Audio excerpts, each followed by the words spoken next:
Welcome to the Meredith Patterson Podcast. Here is your host, Meredith Patterson.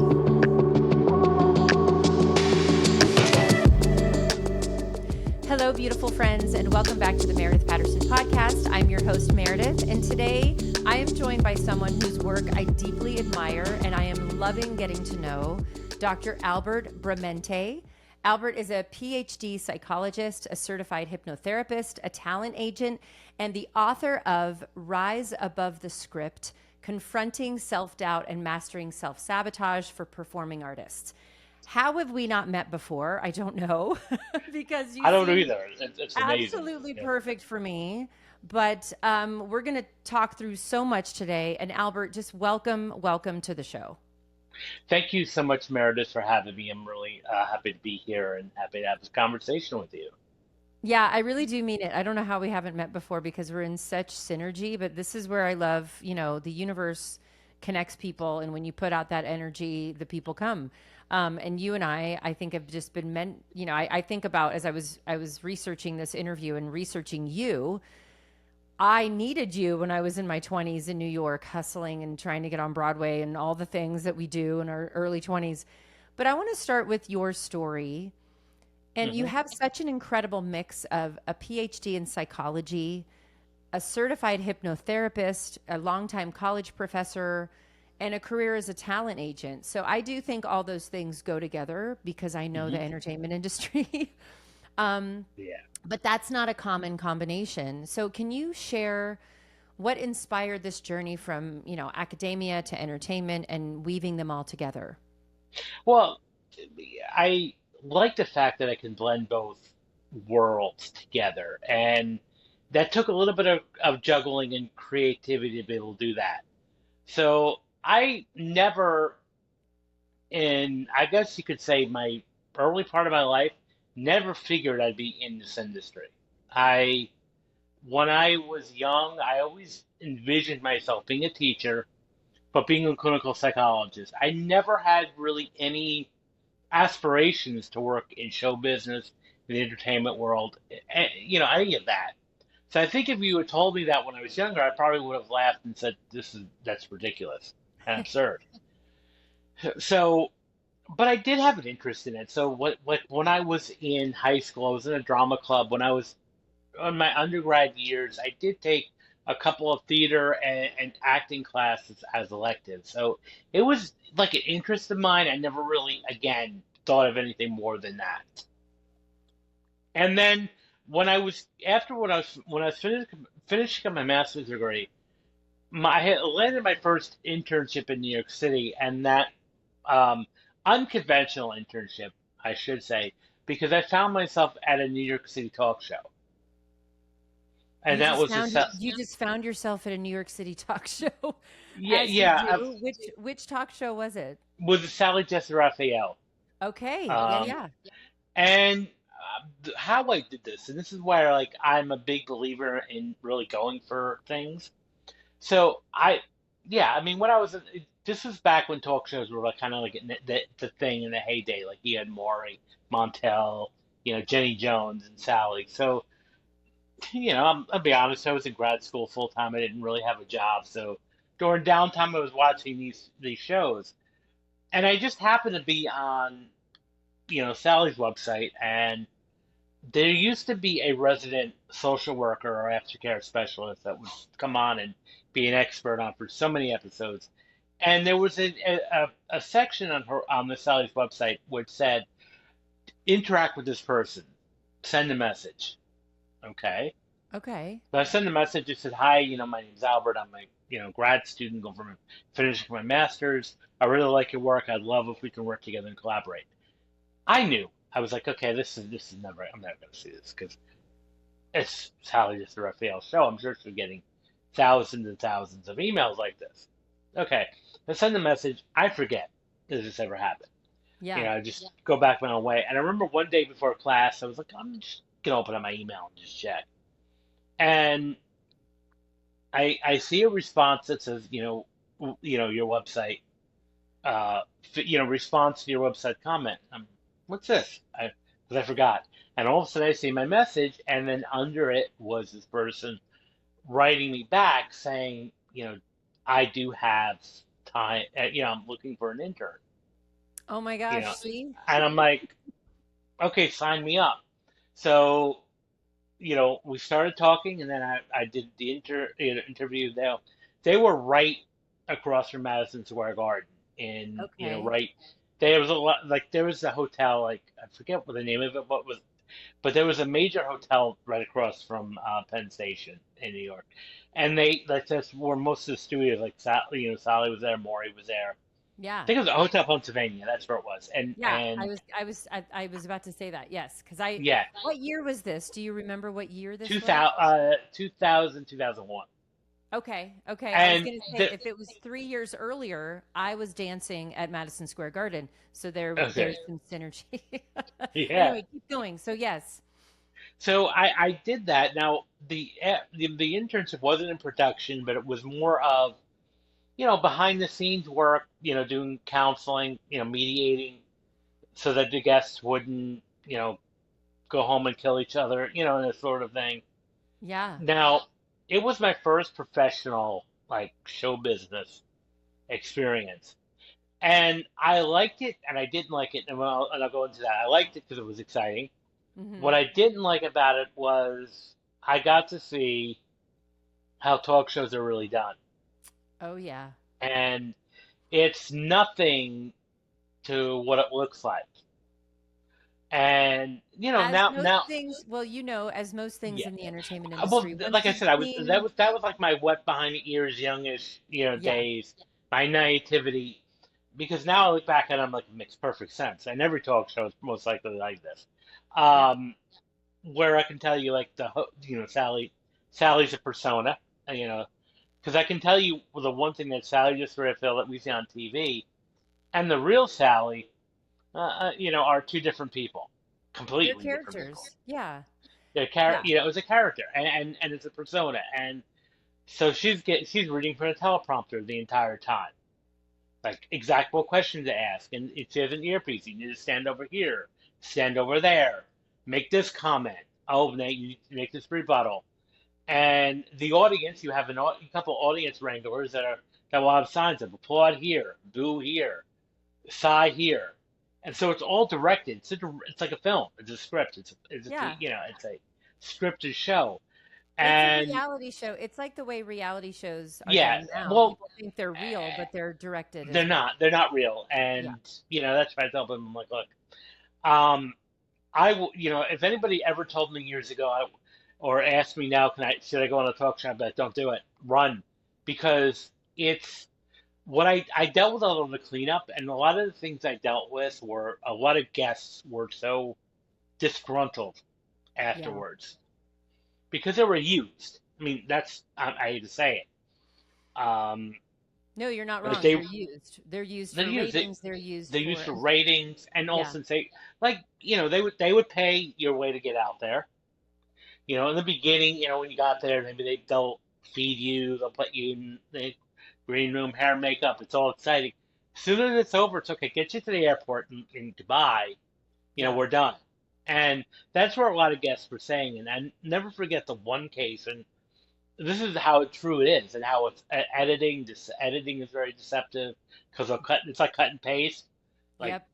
like you could say one sentence here and then another sentence really, and they put it together to make it look like you said something completely different.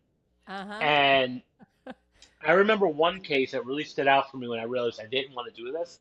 This one couple, I was speaking to this guy, and he was very upset when I followed up on him, and he was very nice enough to me because he's like, part of him wanted to tell me to go F myself when I called, but he's like, I'm going to be professional about it. He said, he had the issue was real. He had put his wife, he had a gambling problem, and he's put his wife in a lot of debt. But prior to them getting on the show, they had already reconciled. Like they already were, but they had the show coming up and said, "Let's do this." So the premise was he was supposed to go on the show and ask his wife for forgiveness. Now the wife had already forgiven him. They already were moving past it in Yeah. reality. That as soon as they got to set, they separated the husband and the wife in different green rooms. They had different producers on each one of them. And they told the wife this, because the wife said, "Well, I've forgiven him. We're moved on." And the producer said, "Okay, but you're not going to say that. You're going to say no. You're going to tell me he has 2 days, a week to leave the house."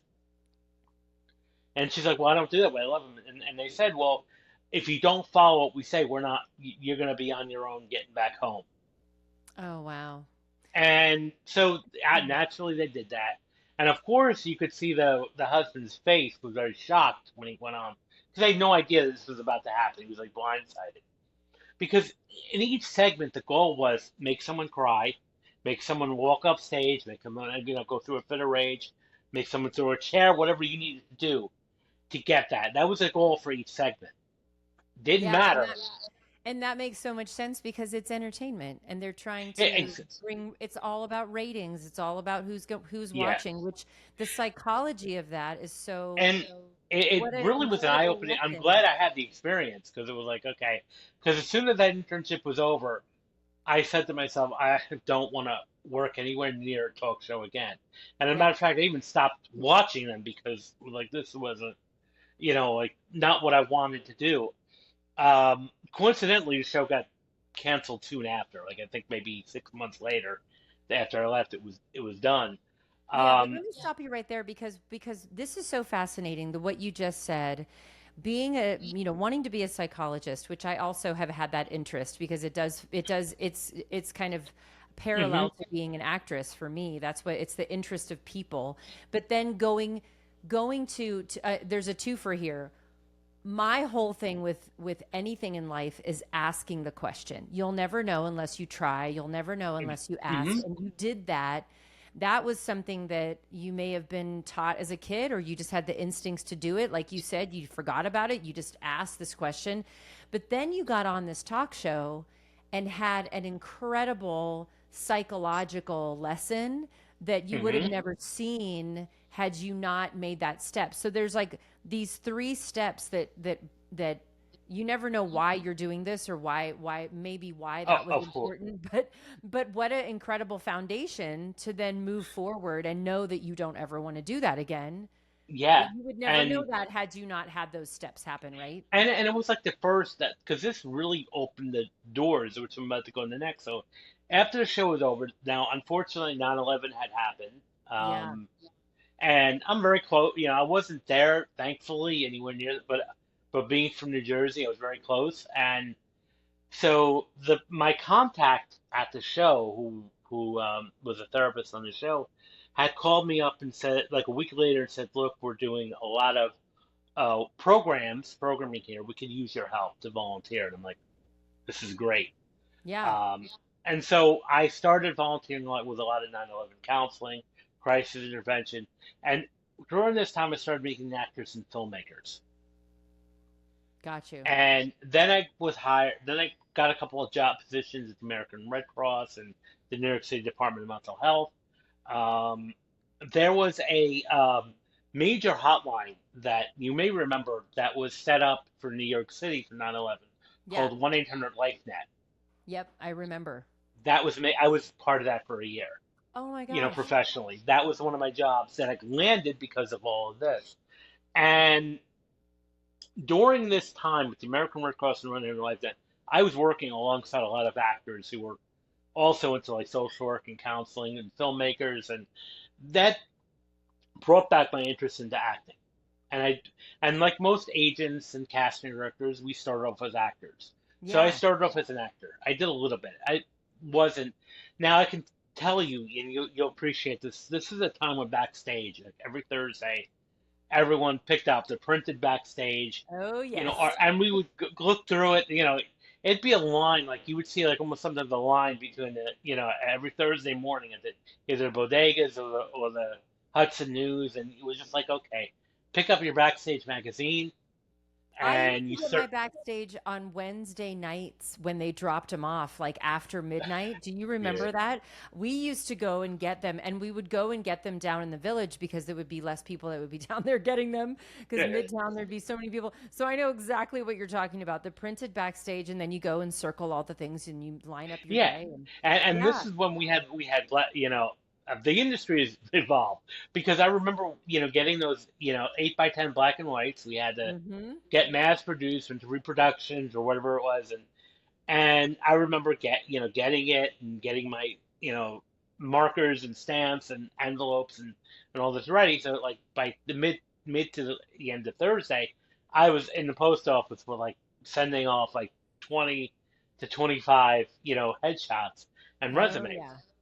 Now I did get a couple of Did you films. glue your resumes or did you staple your resumes? I I I I did a little bit of both. I found stapling a little more easier because I Yeah. used to fight with the crazy glue. I And for only those say that Gen for the Zers, Gen actors, Z for actors, yeah, the that was a actors who were struggle. in New I York in wish the everyone early. had the experience I of know the just, early 2000s when we were doing all that, and then you had a certain way you had to staple it so it wouldn't go over your phone number or whatever. But yes, this is so, again, another chapter that you're diving into that's so interesting of being an actor in the early 2000s.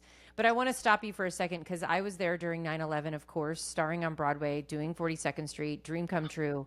But that time in New York, nobody else really knows unless you were there. And New York, New Jersey, and the world, of course, but like that palpable moment, and to have you be a part of helping the Red Cross and helping with that hotline and helping with the psychology of that time. I just wanted to take a second and say thank you because that is amazing. And the ripple effect of what you did, you will probably yeah, never know, but that's incredible. So thank you. thank you for that. Yeah, and I really did it, again to thank the rescue workers because those were the ultimate heroes. The EMT, the firefighters, the police, and all of that really gave up a lot of their, top put their lives in danger and all of that. So, and that was initially what the first effort that I did on the ground was volunteering, was working a lot with rescue workers, their families, both the rescue workers that were wounded or traumatized and those who had perished, unfortunately. Yeah. So, um, but Well, yeah, thank now I you for that. realized acting wasn't for me, like throughout this. Yeah. I, what I found more fulfilling, what I enjoyed more was go when I would go to auditions or go on set was not so much the craft. I just enjoyed being around these people, actors, and I'm like I was like I just want to be on set just to meet and hang out and meet people. Yeah. But I realized I didn't enjoy acting so much. I just didn't. And that's when I realized, okay, this is not for me, but I want to work and do something. I want to work with actors. I identify more with actors than I do with other scholarly types like professors Yeah. and other psychologists. Like these are my people. How do I balance that? So I didn't know what I was going to do, and I was like, in a crossroads. And now I was laid off from LifeNet because the grant had ended. They cut a lot of positions down, and then I got hired to be a college professor because they were really impressed with my work with 9/11, where I was teaching at Yeah. and so I got the college professorship. I'm like, okay, and it's hard to, as you know, to be an actor. You've got to be available at all times. At all That's times. Yeah, And you and have it to, wasn't going to work because I wasn't going yeah. to give up or put my teaching in jeopardy because I love teaching. So I'm not going to put this job in jeopardy. And I was like, But okay, you so also what do I? answered you also answered the utmost question that when anyone comes to me and says they want to be an actor, you have to love the craft first. I mean, really, you have to love what you do because all the other stuff that is in the way. And so you Oh already yeah, answered that question where you were trying to do it and you're like, I don't really love it. So then yeah, that's a no, great pivot and I away knew from that it. right away. Yeah. And I'm thankful that I kind of got that message early on. Yeah. That I really didn't give it enough. Although if you do Google me for some reason, it's funny how Google lists me as an actor, even though I haven't acted in 20, something years. Hmm. So I just find it interesting, um, but I like being around actors. I like being on set. I like being there. It We was are just, we are a unique people, if you will. yeah. Yeah. But and going back to what you said earlier, what's very interesting is how many actors are so interested in like mental health work and so I found like a lot of actors are in like the healing arts type of work too, not just and so that's why I think I identify so much with them. I'm like, this is like my, the archetype of the type of person I really want to work with. I want to, be around, and so then it became, okay, how do I support actors? And then I would start recommending actors for projects. Because even when I was going back to my acting days, like I would get, Backstage Magazine, of course, I was selling, circling things, but I would also be like, I'd meet this actor on set. Mm-hmm. And then all of a sudden I'm looking at a casting notice and I'm thinking, he would be great for that. She would be great for this. And I'd circle it, and the next time I'd see that actor, I'd be like, here, did you look at this ad? Did you look at that? You're already an agent. You didn't And, even know and, it. and I had two people had told me when I was still acting, man, I wish you could be my agent. Yeah. And that was when the wheels started turning a bit. And Yeah. so, plus, I always felt like by heart I'm a people connector, like bringing people together is like one of my strengths. So, and that's where I became an agent. I was like, okay, now I want to be an agent, and that was 2004. I started my first official company, and that was a bit of a challenge. Yeah, Um, it's a different challenge.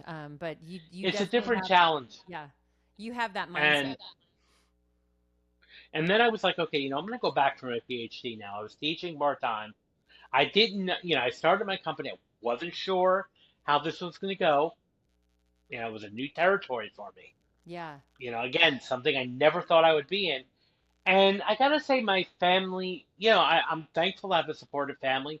I don't think they were too happy, to be quite honest with you, or too sure, because Yes, it was just as kind of a most, random, thing that I'm like, okay, I'm gonna yeah, start a most business. families, when you say you're going to go into the entertainment industry, there's very rare that, a rare batch of few that are like, yay. Most of them are worried about you. They're not sure until Yeah, you make it, until you're a big star, so that, yeah. or until you're successful. And it took a long time, I think, for them to come around and like fully support that. But I even said to myself, because I always wanted to be a PhD. Like I said, if you asked me when I was 17, 18 years old, my goal was to have a PhD. My goal was to be a college professor, be a researcher. So Yeah. that was like, I was like, I still want to honor that. So I went back to my PhD. Now, when I started as an agent, in this field, the one thing that kept initially confusing me at the time were so many actors were self-sabotaging, shooting Absolutely. themselves in the foot, being their own worst enemy. I couldn't figure out why. Like I would have these conversations with actors, and they would be like 1 minute crying on the phone. There's no work available. I can't find work.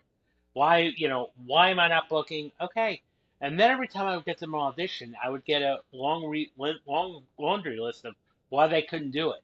Yeah. The audition. It didn't work in their schedule.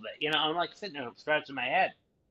Like, And okay, this is what you did your dissertation on, yes, with because self-sabotage it in was the a performing major arts. issue Yeah. And it that still I was. is. It still is. Oh, absolutely. And almost 20 years later. So when I was, enrolled in my PhD program, the goal for the dissertation, they told us, if you really want to make this easy and fun, as much as possible, I'll be thinking a problem that you're really personally invested in. And so Yeah. me, I was like, well, what's up with these damn actors? Why are they doing this? And Yeah. it wasn't just one or two; it was a number of them. Not only just I encountered, but I hear war stories from other producers, agents, casting directors that were like couldn't figure out why these actors were doing such amazing things to sabotage and destroy their own careers. We could do a whole And podcast episode on just that alone, oh yeah, based on the two of us and our experiences with people and why it doesn't make any sense, but it, it, it very, really didn't. And so I was like, but there has to be something going on here because like and nothing was written at all about this. Like nobody professionally was talking about this. At least in the mental health circles. So I was like, okay, well, this is going to be my work, yeah. and they loved it. My university loved it. They're like, this is a great topic, go with it. So I did, and that's where I started focusing again, and where it was a great way for me to blend both my worlds, psychology, academic psychology, to what I'm doing now.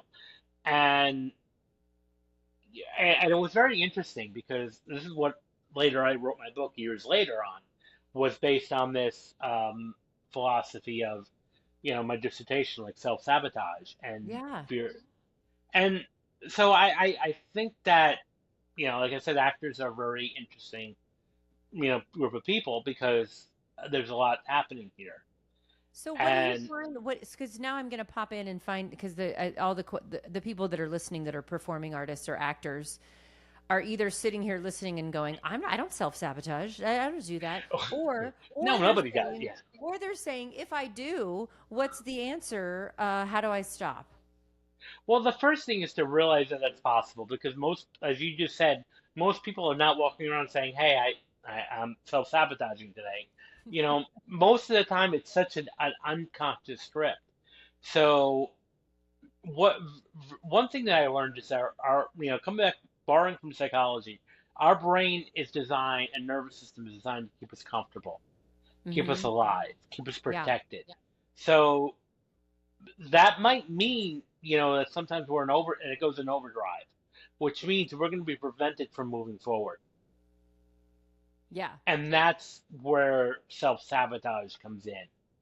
We're And our prevented. whole industry is based on taking risks, and you're losing your job, you're getting a job, you're moving, all these stressful things that maybe create that self-doubt, self-sabotage, or I just don't want to do that because it's not making me comfortable. So it's Yeah. that's kind of a part of the job, is to be uncomfortable, and uncomfortable Hmm. with we don't have 9 to 5 jobs. It's very rare you get something like a TV show that you have a schedule, Yeah, so and I, that's temporary too. yeah, That's not even like you could. I don't. Just go into this. You could land even a series regular gig. I had a client a couple of years ago book a series regular. yeah. Wonderful. We were excited. It was supposed to be a 7-year contract. Everything Oh, was yeah. great. Um, Only one variable. The show was canceled as the first season. Yep. Okay, there goes that one. And no consolation prize there. Thank you. And that was it. So that can happen, and that's a Yeah. reality of it. Yeah. Or I've had a couple of times that so used to this too, where a new show comes out in Broadway, but doesn't do well ticket wise, and then a month in, it's like we got to close. What was so it for me, it was a year no out that when I was starring on Broadway, I took over that role, a year no out, but then they could give me a notice that the show was closing in a week's time. So a week for a Broadway show is like Tuesday through Sunday. So you don't even have a really, or sorry, like a Tuesday, they could give you the notice that Sunday's your last show. So you don't even have a full, moment to process it. So but that feeling of the entertainment industry makes you go, well, of course we self-sabotage Yeah. sometimes. Of course there's Well, fear and doubt, because it's out of self-protective. yeah, It's it's protective. Going self-preservative. back to what you were saying, where the uncomfortable of, I may have to move, I may not have money, I may have money, I may have a job, all that can combined can make you, in a psychological sense, want to just be comfortable. And so then Yes. anything that's a stretch beyond that might make you, and you don't want to, you're very ambitious, you want to be an actor, it's what you love. But as an agent, you're going, why aren't you available? So I guess step one would be recognize that this is happening, and that you're Hmm. actually doing this consciously or subconsciously. Then Yeah. what do we do about it from Well, there? the one thing is to kind of, once you know that this is happening, because I'd say 95% of the time you're not going to be aware of it. What's going to very often happen is because we have the self preservation mode in, what you might start to see is like, well, I don't really, I'm not identifying with the script. I don't, I'm a little too tired. I don't feel too well Hmm. physically. So I think I'm gonna skip this audition. And that's an illusion. Really, it's an Yeah, illusion that your brain, it's a trick. And yeah, that's where, again, if you're not consciously aware, you may think, well, I don't feel really well. And there's also fear of success too, which I found is very powerful with actors. I think sometimes they choke, especially when something big happens, Yes. or about potentially happen. Like, say you get a series regular audition, or you get that audition for on Broadway, and all of a sudden you freeze, which is Mhm. almost a paradox because that's what you really want, but yet do you really want it? And that's sometimes I question that. Like, really, Yeah. would What's your find some. what's your I want to be in a series intention? regular. I'm like, are you sure about that right now? Yeah. Because there's a lot of expectation. And one of my first powerful experiences of this, this exact scenario happened in 2006. I had this client who was working with her for about 8 months. She was lovely, very edgy look. She had tattoos, so it was very like rocker, grungy look. She got an audition for a series regular for it was like a Nickelodeon project, Yeah. and this was when auditions were in person. And she got, we she got the sides and everything, the script, and all ready to go, confirmed. A couple days beforehand, she was like, "I'm excited." So this was on a Friday afternoon. The audition was about an hour, I guess, an hour before the audition time comes. I get a phone call from a blocked number. Okay, I'm not gonna answer it. It's blocked. And it goes to voicemail, and it was just, I could tell it was her because all it was is, "Hi, Albert, I can't do this." Oh, That was it. wow. Oh, And wow. so I called her back. No answer. She didn't pick up. I sent her an email. I was like, what happened? I mean, this is kind of like not looking good for either one of us. You're canceling it an hour beforehand. I had to Yeah. cancel the audition appointment. I'm like, this looks really bad on everybody. Don't hear anything at all. About a month later, I was just happening to look up her website. That's been disabled. Oh, wow.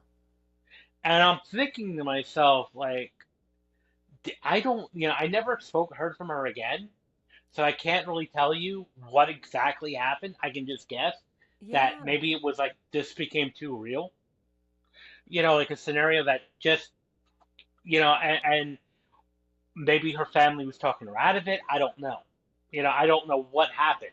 I can only speculate that it was fear, and because it was just so random and just so strong, I was like, Well, going back to what you said about the Sally Jesse Raphael show, and once you're on the inside of something, you can't unsee it. Once you're on the inside of like the entertainment industry, or as this one actress, maybe she got too close and she realized the pressure or the fear, mhm, or even just being on a studio lot to some is too much. And so I can yeah, understand that because in coming from the Broadway world, went to television and I was testing for a lead in a show. Literally, my first day there, I was testing, like, I think it was a week after I arrived in LA. And I had had that pressure of starring on Broadway, but I was now going to be starring in an ABC new pilot as a lawyer. I was 27 years old. I was like, I don't know what I'm doing. And I kept in my head, this is kind of how I started doing affirmations, which I know your book talks about, mhm, acting as if I was already the role, all these mental things that I started really studying because I was standing there and all my mind was thinking was, I'm not the girl for this. I don't know what I'm doing. I've literally never been on camera. I'm a stage girl. And so you have this mental tape going of mhm, fear and self-doubt and imposter syndrome and all of these things, but you're standing in front of the people who can make your dream come true at the same time. It is, unless you've been there, you don't really know what that feels no, like.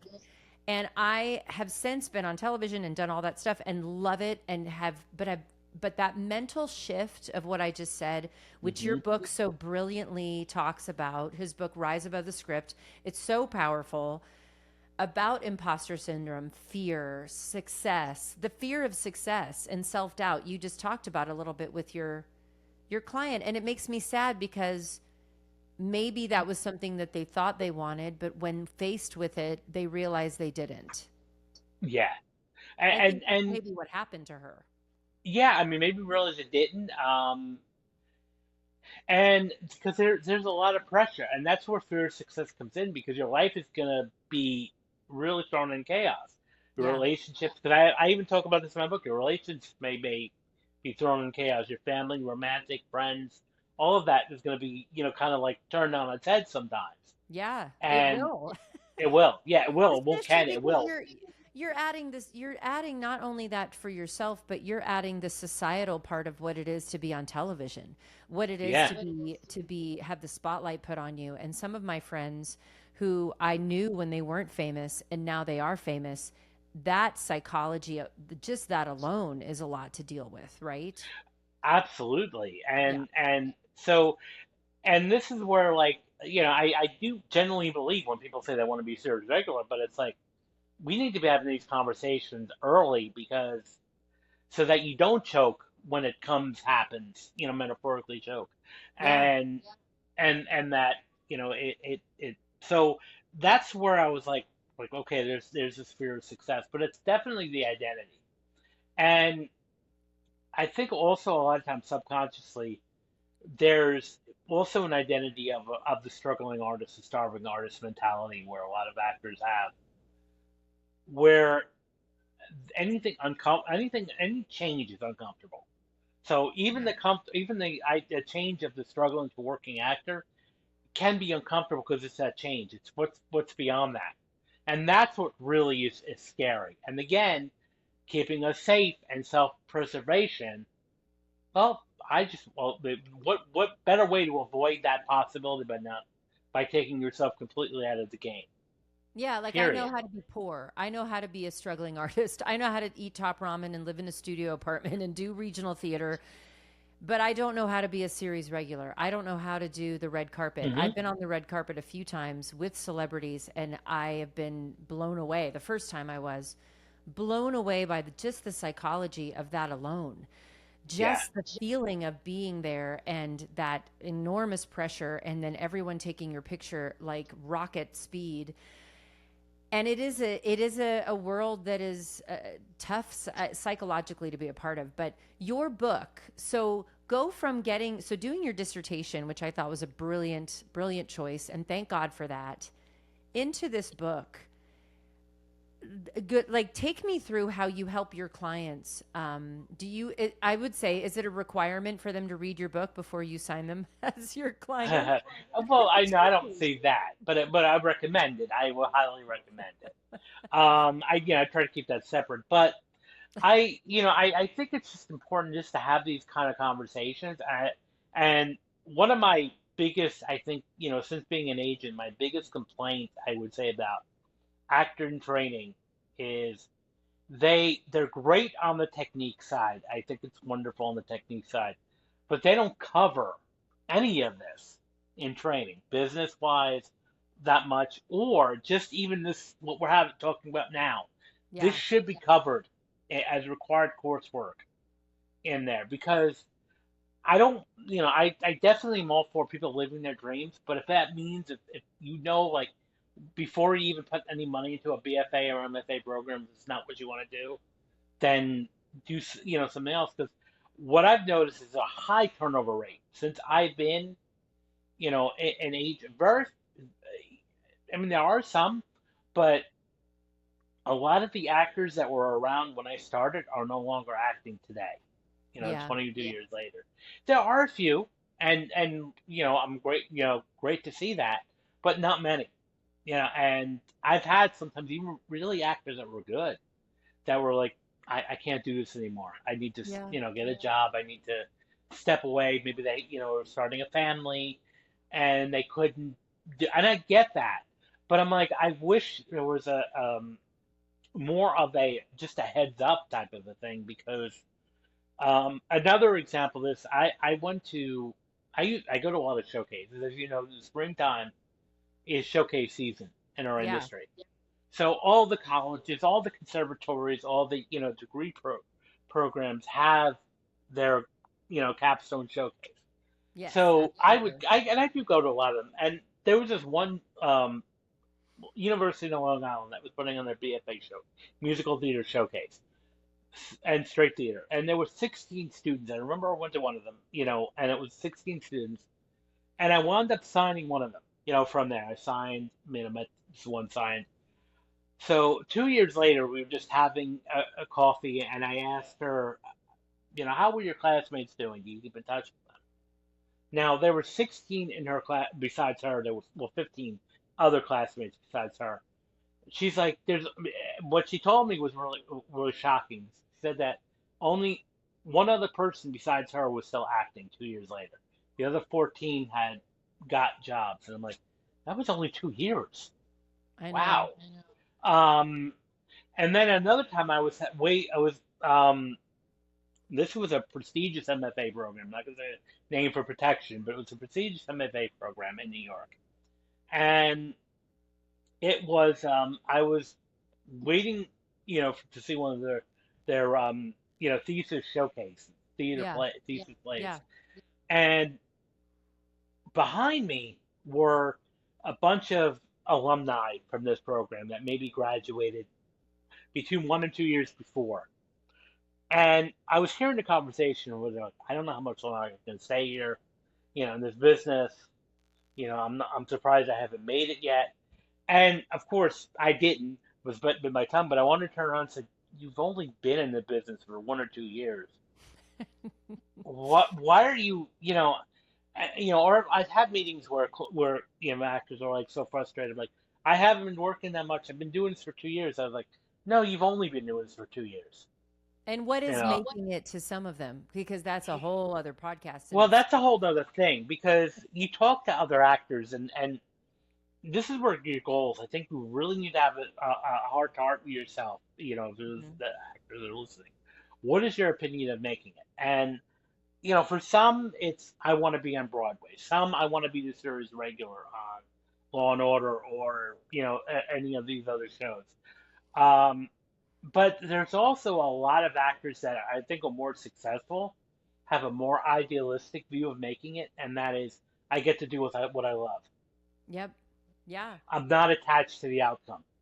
I, Yeah. I do what I love. And that is where I think everyone should be at. Where, and this comes into like with the whole idea of auditioning. I was listening to like Bryan Cranston once in an interview, and there were a couple others, character actors that when I say character actors, I mean the people that you would see on like most of the shows that constantly recur as guest stars. You may not know their name, household name, but you know their face. Yeah. And one of the things that they often talk about is when they go to auditions or they, do a self-tape nowadays, it's all about not being attached to the outcome. Mm-hmm. Because I hear a lot of, especially younger actors, complain about auditions, complain about self-tapes, and which kind of confuses me because I'm like, just shouldn't you want these, I get opportunities? confused. It's so I love that you say that because I get confused by people being upset about self tape, especially because I'm self taping for a lot of TV and film as well as Broadway. But I'm like, Yeah, I have more control over my performance. I get to do. I feel more relaxed. Sometimes there's less yeah. pressure. I love self taping. Well, It's something that I know we have to yeah. now have cameras and lighting and all that stuff. But Well, yeah, and also it's and I said this too. Like, as soon as COVID was beginning, even like right like in the March April part of 2020, and self taping became the norm. I was making a prediction that I was like, we're not going back. yeah, I This is the agree. way to go. This is this because it makes perfect sense. Yeah. They don't casting directors don't have to rent out offices and do these elaborate things. And if you think about it, even if you went to the room, what do? They tape you I know they do. and they sent the tape. And most of the people that were making the decisions whether you booked the job or not were not in the room with you. So I'll give you an example. Back in 2005, when I made my debut on TV, and it was a very, very high profile position, but I was, being hired to be a guest star. I had no TV experience at all, other than just testing for a few things. So some casting directors knew me. I come into David Kelly Studios. There's the casting director whose name is escaping me at the moment, and a they taped me. That was it. It was the camera and the casting director who was reading with me. And I'm reading for this role that's opposite Candice Bergen and Tom Selleck. Huge, like ginormous names in the industry, 4-time Emmy Award winners, all of this. And I do my scene. There's no laughter. I'm supposed to be funny. There's no laughter.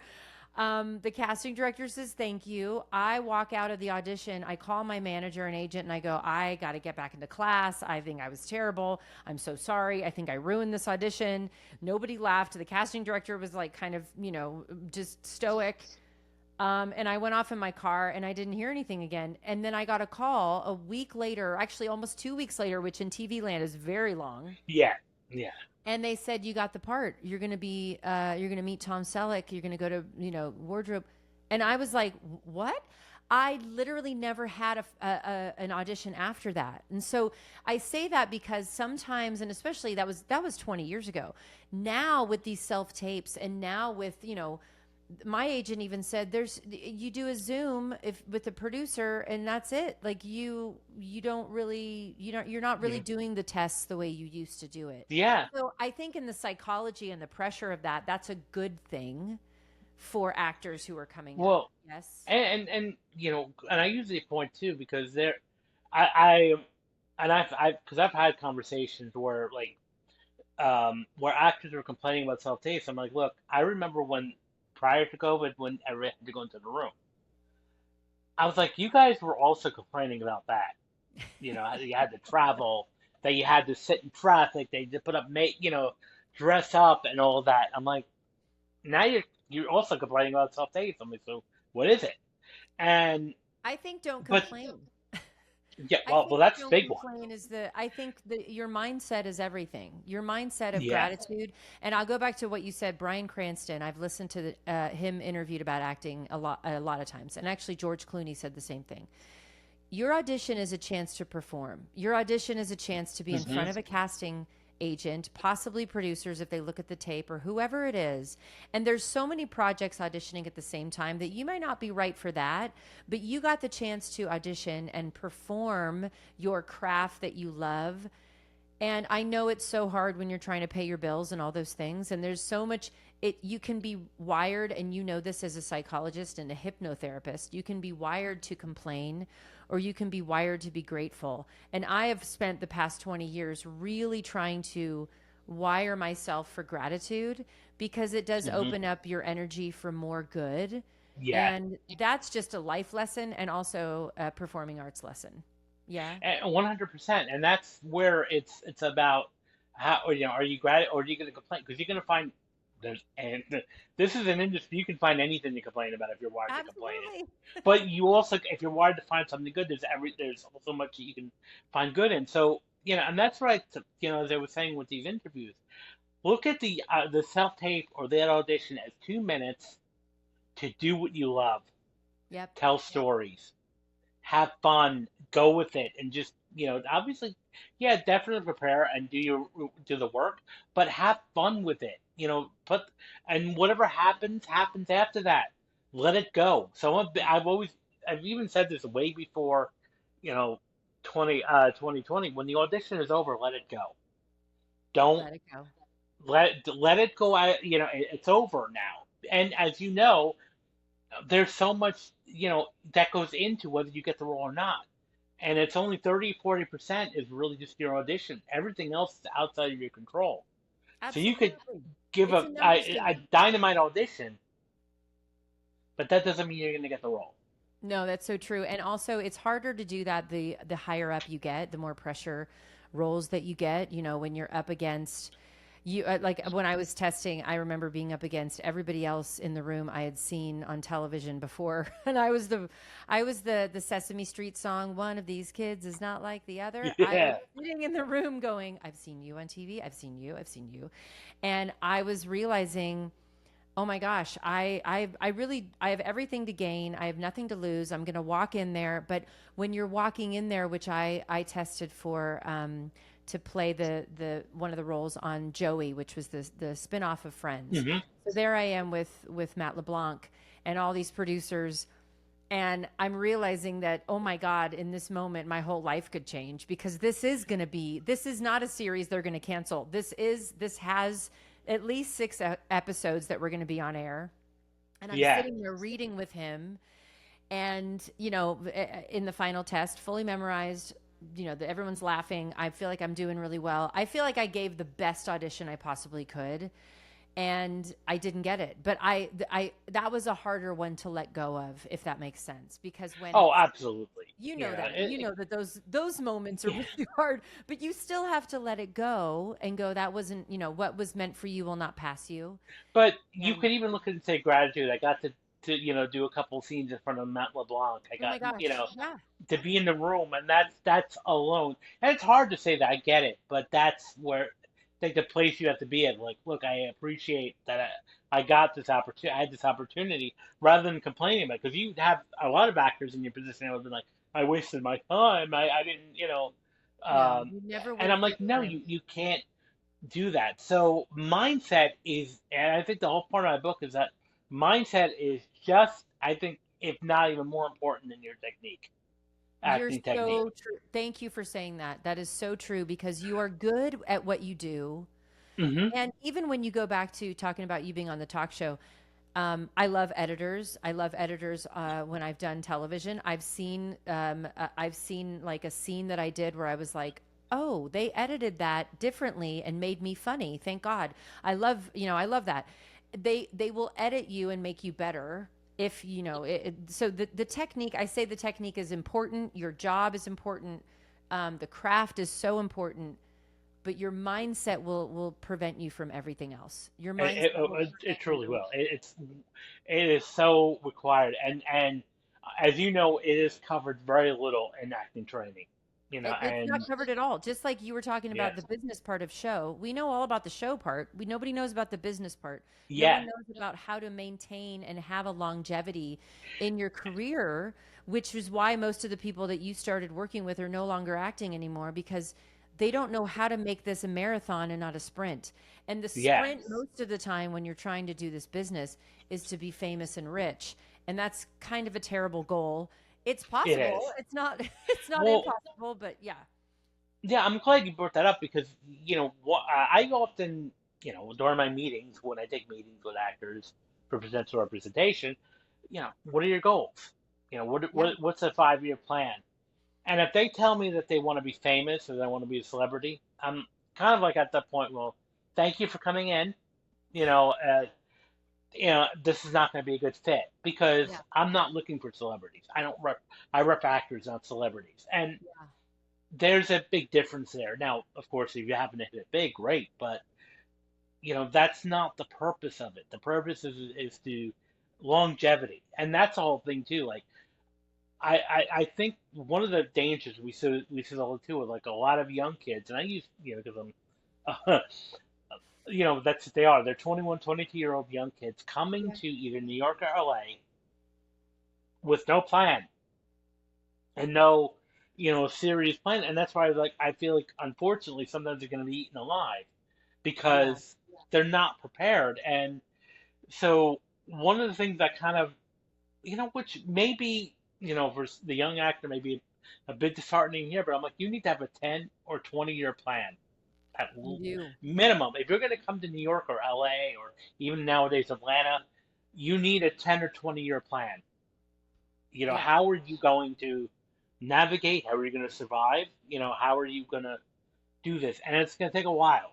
And I think it's a lot of these young kids are ambitious. I appreciate that, but like I've had meetings with and I use young kids. I'm just going to say that, but yeah, They're and young. They're they're just young. starting out. Yeah. Yeah. They're just starting out, and I don't blame them at all. But I will like ask them, okay, what are your goals? Yeah, I pitch I'm going to move to New York, and then like next year I'll be on Broadway, and then in the following year I'll be a series regular, and I'm like, that can happen, rarely, but Mhm. it can. But Yeah. I was like, I can tell you 99% of the time that's not going to be the trajectory. Yeah. And so that's where I'm like, I wish again, like, great. I think those are great goals to have, but it's going to take a while to get there. I And it's feel going to take a lot of tenacity, a lot of grit and yes. resilience You used the and word my dad used perseverance. when I first moved to New York, which was tenacity. I am extremely ambitious, but also had when I had those meetings, which I got my first agent not from a showcase. I actually got nobody calling me from my showcase, and which is funny. But then I just got my backpack and I got my black and white headshots and I walked around and knocked on doors. And I walked in and my first agent, I sat down with him. He was on a lunch break and the secretary wasn't there and he just happened to be out at the desk. And he said, "Can I help you?" And I said, "I'm here to meet with, and I don't even know the name of like the right agent. I just said, I'm here to, have you guys meet with me." And I sat down with him and I was probably, I was 19 at the time. And I had a whole plan. I had an exact plan of what I wanted. I said, I want to star on Broadway and get whisked off to Hollywood. And it was very, very whimsical, dreamy. Probably would have been like, no. But it took me 8 years to get to Broadway. Like it took me a long time, and I Hmm. did not stop. I had regional show after regional show. I coat check to make money. I always tell young actors to pad their bank account however they can. Yes. Always have Hmm. money in the bank so that you have those choices you can make. And that's a really hard thing to do. But you talk a lot about mindset, and I'm so thankful for that. You do have so many practical tools in your book. You also Hmm. have Mindset Corner that you do on Substack. So walk me through just a few mindset tools, because I always like people who listen to this to be able to take something away aside from reading your book and then possibly wanting, they're going to be calling you and wanting you to be their agent now, which is okay. You may get like, Yeah, I'm always, I'm the type of person where I'm always looking at things. I'm always taking meetings. I yeah. usually tell people like, look, that doesn't mean I'm going to take you on. I am picky, of course, and I should be, And you rightfully should be. so. And Yeah. so should actors, honestly, because if you're going to be a millionaire, you're going to be paying 10% or to your agent or manager, and it should be a good fit. But to Well, have somebody like yourself who you're coming from such an amazing, eclectic background is so rare in this business. So in terms of mindset, can you just walk through a few things that you say in your book or some practical tools that you do? Because I love when you say act as if. I do that all yeah. the time, acting as if you're Well, already, the one thing that's very powerful is visualization. yeah. Um, So before an audition, or even before an acting class that night, or an audition, callback, or even a performance, in your head, what I often tell actors is close your eyes, imagine, run the scene in your head, and not only, I just imagine it going well. Now, take another perspective, take a second perspective, put yourself in the audience, watching yourself on stage, watching yourself on screen, killing the role. Now that we do it again, another drill on this, put yourself on the ceiling, watching the audience and watching the audience responding to your acting. Oh, I like that one. And it's going very, again, very, very well. Now step back, and then we do this, close your eyes again. Now step back into that role where you're actually performing it. Because what we want to do, and the goal behind that is to get, um, first of all, excited instead of nervous. Hmm. Excited about it. And also the brain does not know the difference between fiction and reality. Yes. So if you're already priming yourself to do such an amazing job, I can't guarantee that you're going to book the job all the time. I can't guarantee that that's always going to get you the desired outcome. What I can guarantee you is that might even 10x your performance, It will. because you're Absolutely. out of you're out of your mind at this point. Yeah. Mindset. You're not think. Because one of the biggest things I see, especially with young actors, I'm sure you do this too, when they're doing a scene, there's so much in their head, and Yeah. they're not even listening to their scene partner. I mean, because let's say, when you're performing, you've read the script thousands of times. You know it inside and out. But what I often see a lot of young actors is when they're so nervous, they're thinking about what am I going to say next? Hmm. That they're not even paying attention to what the co-star is saying. They're not even listening to their co-star because they're always about like what's my next line?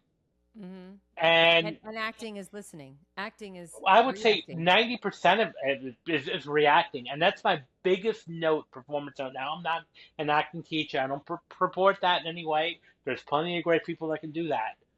But my biggest note, like when I'm on panels or agent panels and to get feedback, I would say 80% of the time I'm writing notes. I'm like, listen to your co-star more, react more, because that and that's why I think a lot of these young kids when they do these showcases walk away with no representation because Yeah. they're too nervous. They're too in their head. So, but I think doing these types of exercises, visualization is one of them. Another one, and this is where my outside world, into like Tony Robbins and Amy Cuddy, who did a lot of work on power poses. So, and this is something you could do right before an audition or before a self tape is stand into a power, change your internal state Yep. because your state control is so important, your emotional state.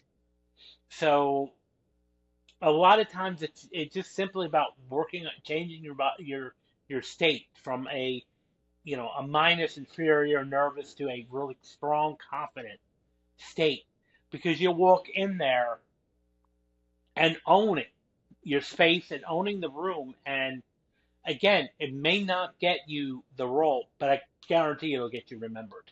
Yes, exactly. Because And your energy is everything when you walk in the room. And it's not being confident, it's not being cocky. It's having no, a it's quiet about being confidence. confident and sure in your skin.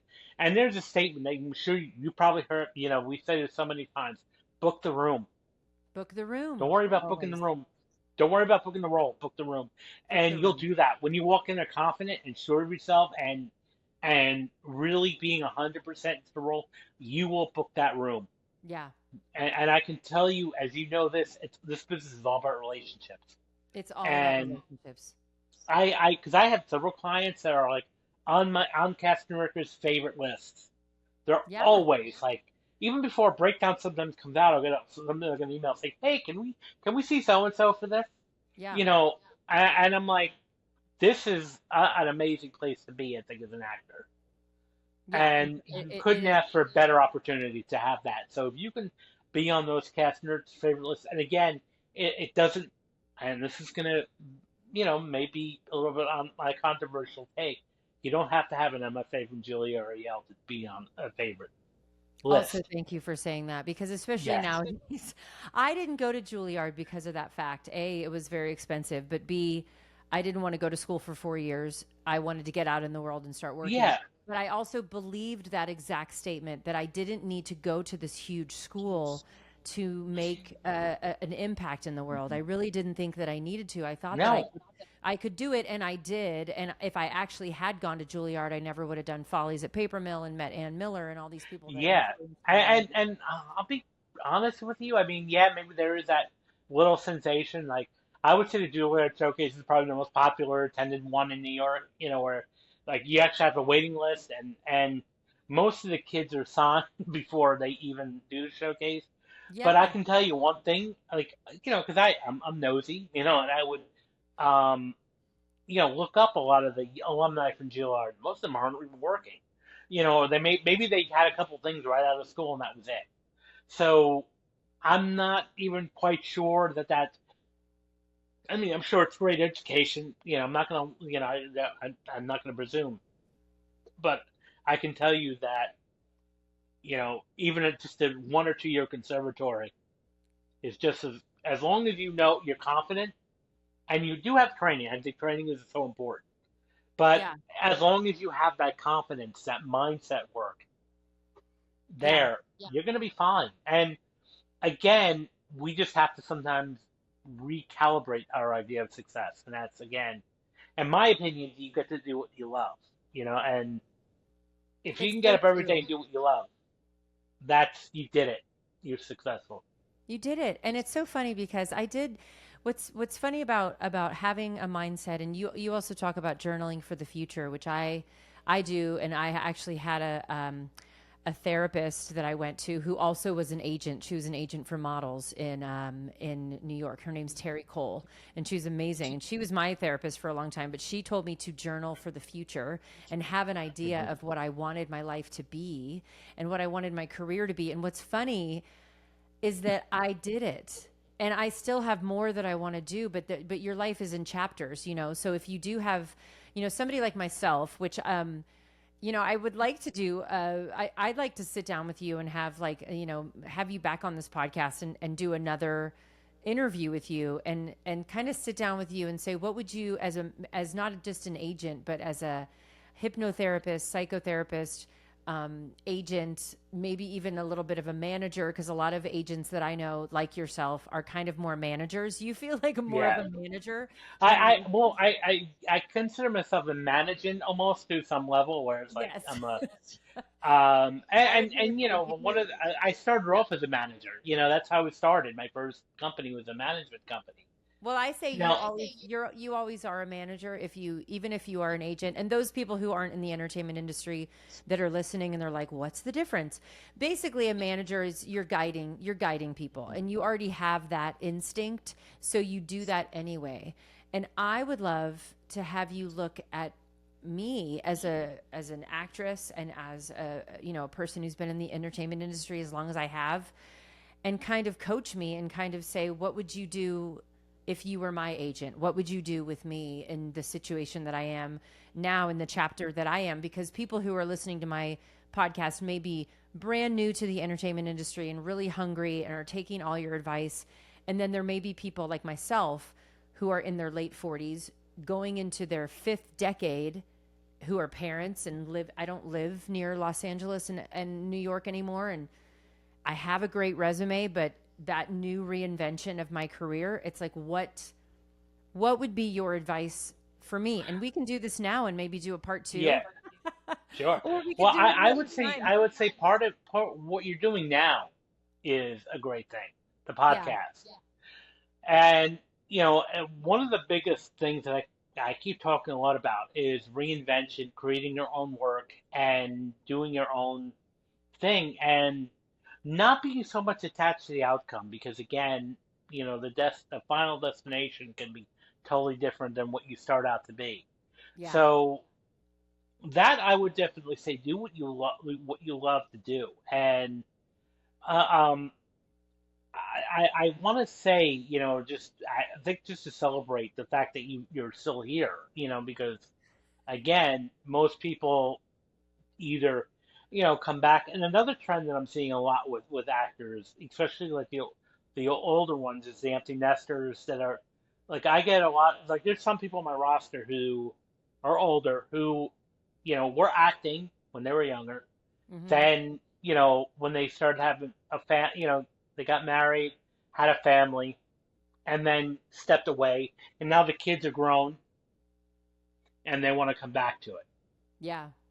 And and that's a reinvention too. But what I the one thing I would always say to anybody is, you need to be consistently active and working that muscle.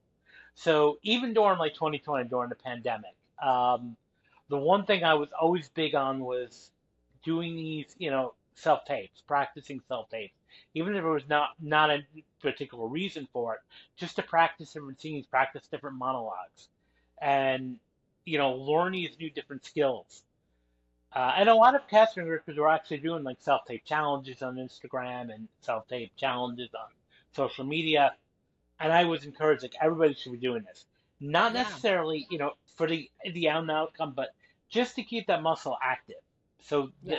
and that, so when things do open back up again, you're not like a deer in the headlights lost. So making sure that you're always doing something Yeah. every That day. you always have Always you're be always learning. your craft. Yeah. Learning is a very powerful skill that we have, and I tell people that I use this example. This is why I'm very much into a growth mindset, and I believe that we're always learning. And so, like, if you see me, I go to a lot of conferences, I go to a lot of networking events, I read a lot. I listen to a lot of podcasts because I want to learn. I Yeah. want to keep learning. Just because I have a quote unquote terminal degree does not mean my learning stops. And the same No, thing you can goes. learn for the you can and you should learn for the rest of your life because your brain is Yes. wired that way. It's actually keeps your brain healthy, but also as a performing artist, you should always be dipping your toe into the business, whether you Hmm. think that you're going to book something or not. It's not always about that. It's just the love of it, like you said, which is what Yes. I absolutely have always loved doing. And I was lucky enough to have my first child. And then 2 months after giving birth, I was on The Good Wife. And I was so excited because I was like, yes, I'm able to do both. But Yeah. sometimes the both doesn't, you never know if someone is they're raising a family, but they are Mhm. also trying to still be an actor, which is hard. Yeah. It is a It's hard it's juggle. it is a hard double thing, and interesting, but the good. And this is something I'd like to pick your brain about because The Good Wife was an interesting series. But I'm also, and I'm sure you know what I'm about to say. The cast member behind The Good Wife is an interesting man. Um, I think you know who I'm talking about. Yes, I do. Yeah. Probably one of the most interesting characters I've ever dealt with. Yeah. But and I think um, it goes to a point too where I think you said earlier about stoicism, because this casting director has a reputation of being a bit abrasive and stoic when you go into the room, Yep. and which throws a lot of actors off. And the main thing and that's what I do, like when they were in the room, and I have a client who was auditioning for this casting director. That's the one thing I would forewarn them to, like, just go in, do the job, don't worry about the outcome, because he's an interesting man. I'll just say it that way. And you'll But see, and I'll tell you, my audition for The Good Wife, I was breastfeeding outside the door. I literally got the script. I was like, okay, let's just get this done. And I went in, did it, and then I was like, all right.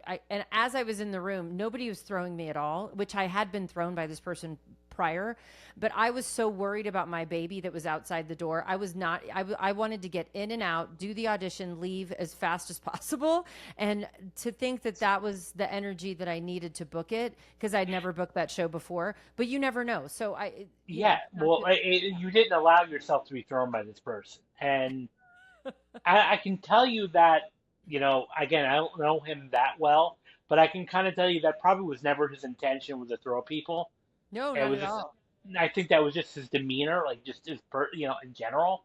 Yeah. Um, because I'm like, and it was funny because I've been on a couple of panels that he was on. I'm like, this guy could be a great character actor at the same time. I mean, it was just funny to watch. Like, he was making me laugh even when he was trying not to be funny. But that's just, I think, the whole nature of it is like you cannot you got to be focusing so much on the scene and not so much on the other people in the room. Yeah.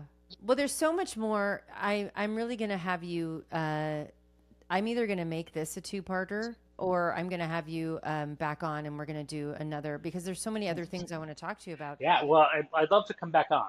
So Yeah, I'll have you come back on for sure. And I obviously will cut this out of the, the episode. But no, Albert, you have given so much advice today and so much incredible advice for not just people who are in the performing arts, but for people in general, because I feel like you can take any of these tips that you were talking about and any of the tips from your book about mhm. self-sabotage and put it towards anything that you happen to be doing in the world. Yeah. Right. I mean, I feel like it's universal. So I just want to say thank you so much for joining me today. I know our listeners are walking away with just incredible tools and fresh insight about so many things that I talk about on the show. But if you Hmm. want to connect more with you, where can they get your book, Rise Above the Script, and Well, how can they be part of Substack and your well, mindset? I would look at the corner on Substack. Um, Okay. mine's a corner actually. LinkedIn, follow me on LinkedIn, Instagram, and then if you're an actor, you can check out my website, bramanteartists.com. And all And of these links yeah, will be in the show notes as they will. Um, yeah, and feel free to reach out to me. I'd love to, and if you do want to be on my Substack, just reach out and I can always send you the link to it. Yeah, absolutely. And you guys, if I can give you any advice, anyone who's listening out there who wants to be an artist, this is the kind of agent that you want. You want somebody who's been on both sides of the table. You want somebody who's really focused on not only your craft, getting you in the room, but your mindset. So thank you so much, Albert, for being here. And for you listening, I hope you take one action today to get towards what you want in this world. Write a letter to your future self. I've talked about that so much.